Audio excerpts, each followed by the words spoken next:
Remember Nipplegate? In 2004, the Super Bowl halftime show with Janet Jackson and Justin Timberlake caused a lot of controversy. At the end of their song, Timberlake grabbed a bandana that was in Jackson's shirt and pulled it out, and that's when Jackson's boob came with it. 140 million people saw that boob, and the FCC got real mad. They fined CBS, the network that ran the Super Bowl, for an indecency violation to the tune of $550,000. Now, the NFL is often wrapped up in a lot of lawsuits, and we don't just mean the class action lawsuits about concussions and brain trauma for the players. In fact, some of the most famous and craziest lawsuits are focused specifically on the Super Bowl, the biggest game of the football season. Janet Jackson was number 5 on the list of the top 5 Super Bowl lawsuits. Now for the ones that don't involve boobs. Maybe. Number 4, the middle finger heard round the world. In 2012, Madonna had a halftime show with huge guests, Nicki Minaj, CeeLo Green, even the acrobatic performers of Cirque du Soleil. But the most memorable part was when guest singer MIA flipped all the viewers the bird so quickly that the live censors couldn't blur it. 8 years after a boob appeared on screen, that middle finger made people even more angry. The NFL ended up suing the artist for $16.5 million. Yes, that's a real number. Eventually, the two parties reached a confidential agreement, and neither has spoken about the details since. Number 3, Raiders versus lawyers. Lots of lawyers advertise during the Super Bowl when they get the most attention possible. That's exactly what Steve Dimopoulos did for his Las Vegas law firm during the 2023 Super Bowl. He even paid big bucks to feature some famous sports figures, from UCF fighters to members of the Las Vegas Golden Knights and the Raiders. Now here's where the problem came in. Dimopoulos had everyone in the commercial in football jerseys with his law firm's color and logo on them. The problem was, his color was black and his logo had a shield in it, and so do the Raiders. So the Raiders sent him a cease and desist letter. Dimopoulos didn't back down though. He said he'd been using the colors and logo since 2012 when the firm opened, and he wasn't infringing on anything, so he decided to sue them.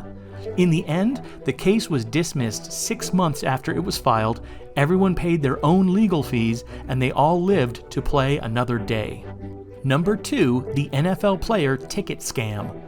Most people know how difficult it is to get a ticket to attend the Super Bowl. It's really expensive, and there are only so many seats. But did you know that all NFL players have the ability to purchase 2 tickets to the Super Bowl at face value? You don't even have to be a player on one of the teams competing in the Super Bowl, or even a team manager. Anyone who played in the NFL or who was an employee on one of the teams during the year can buy 2 Super Bowl tickets. But what they can't do is resell those tickets to someone else for a profit. And it turns out about 100 of them did it in 2025. Here's how the scam worked.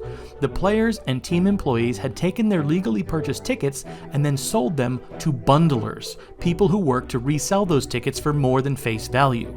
When word got out that it happened, fines were flying left and right. The players were fined 1.5 times the amount of the ticket costs, while the other team employees were charged double their cost. They also lost all their privilege to purchase Super Bowl tickets at any point again in the future. So let that be a lesson to you. It seemed worth it to get some quick cash, but now none of them can ever buy a ticket or attend the Super Bowl ever again. And finally, the number 1 lawsuit related to the Super Bowl.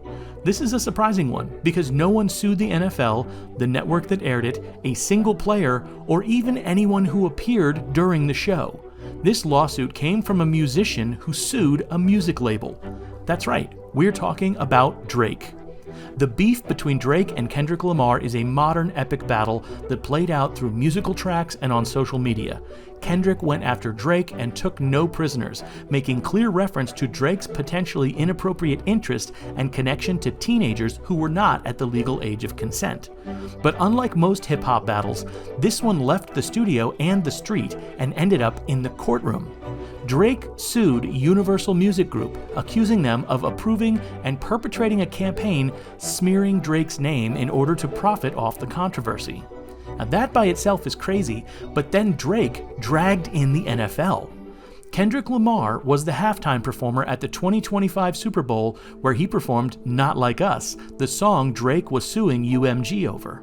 And the Super Bowl made it worse, in Drake's opinion, because the song had now been performed live in front of the most watched Super Bowl halftime show in broadcast history. Drake said the damage to his reputation was UMG's fault. Now, UMG had already said the lawsuit was ridiculous, and the addition of the Super Bowl performance to the legal complaint made no sense whatsoever.